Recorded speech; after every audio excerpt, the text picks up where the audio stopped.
Boundaries #2. Hey, Shery. I'm Hey, heading Beth. out now. Oh, okay. Yeah, I really love this place. It was great. Good. It was so great being here. I'm so glad I met you. I just feel really close to you. I wanted to get your phone number and give you mine before I left. Okay, well, I'm happy to give you my phone number. I don't always answer my phone, so I just want you to know that up front. Oh, yeah, okay. I'll just leave a message. But listen, we were talking about that movie, and I think there's another one, coming out soon, and I just wanted to really, give you a call Saturday or maybe even Sunday. Maybe we could go out to that movie, and it would help me a lot with my socialization, ADLs, things like that. So going out to a movie would help you with, explain that to me. I don't know what socialization ADLs are. It's just, I feel really comfortable with you, and I'm so glad that you're going to be my friend, and I just think it would be really helpful if you went with me to a movie, and, I'm just looking forward to, growing a friendship here. Well, that sounds good. I mean, I'd like to make more friends myself. I don't always like going to movies. We could do something else. What do you like? Well, I guess, like just going out for coffee, periodically works for me. But I'm kind of a homebody when I'm not here. I'll come over for coffee. I can bring some coffee. I've got some great coffee.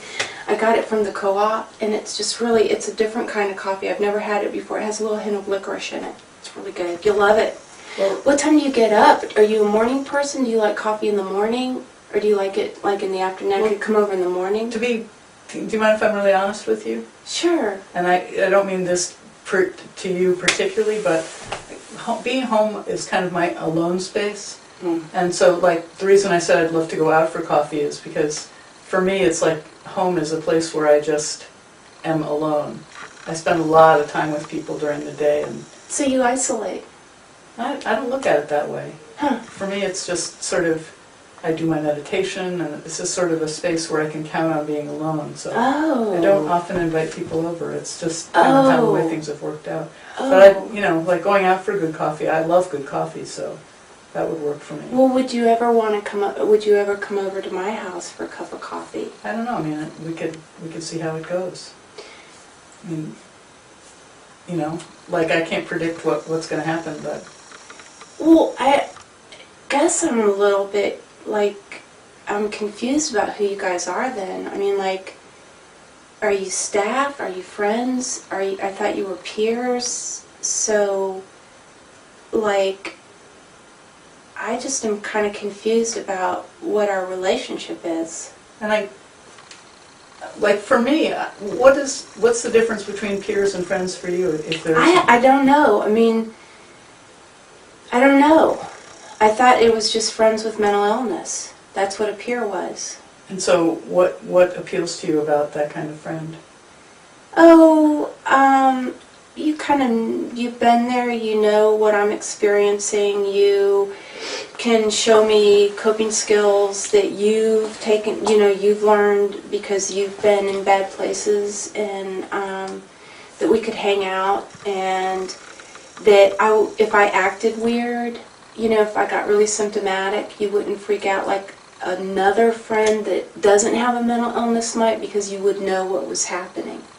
That's so interesting. I mean, that's how I think about peer support, is just being able to be there for each other around certain phenomenon, and being willing to spend time around something that we share in common, and just find other ways of talking about it. And that's kind of what I do here.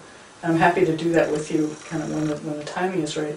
I guess for me, friends is a little more something that I build over time, and it's like, I guess one of the things that I got really clear about in my own process with friends and building up sort of a community was that, I don't know, I mean, for a long time all my friends were peers who just talked to me about mental illness, and I just talked with them about mental illness. Yeah. And it was kind of a one-size-fits-all kind of conversation.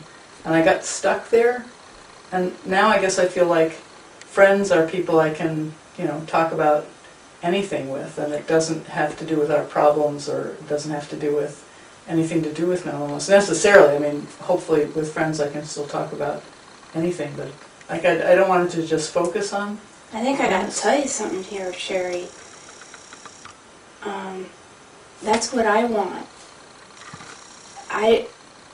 And how do you? And since I mean, that's what I want, and you have this community that might not have a mental illness, and I, Beth, want to be one of those people in your community that is, I don't want to be Beth in this community that just is about mental illness. So you want to build a community of friends that have different interests other than... I realize mental that's illness. exactly what I want, and if you would, I don't want to feel like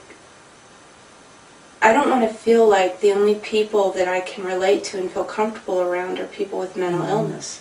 Yeah, so what have you done to sort of, who are your friends, who have you started to establish? I don't have, Yeah, it was like that for me, it was kind of one person at a time. I don't have any friends.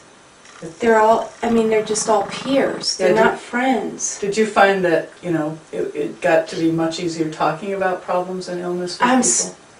And so all your friends sort of ended up being... Yeah, and I just kind of only have a memory of what it was like to have a life.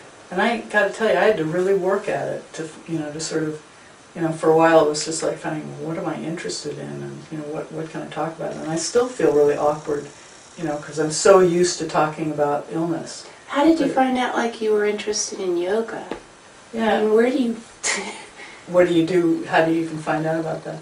I had heard about some yoga teacher, and I just kind of hit it off with her, and that was where I met a few people, and sort of started there. But Did you go by yourself? I did actually, but I sort of knew about somebody. I mean, I kind of knew her from the neighborhood, and so it was a little bit easier just to go. But you know, I guess to build up new kinds of friendships, I had to honestly practice, because it was scary to talk about other things. What if you mess up and they really hate you? Yeah, exactly.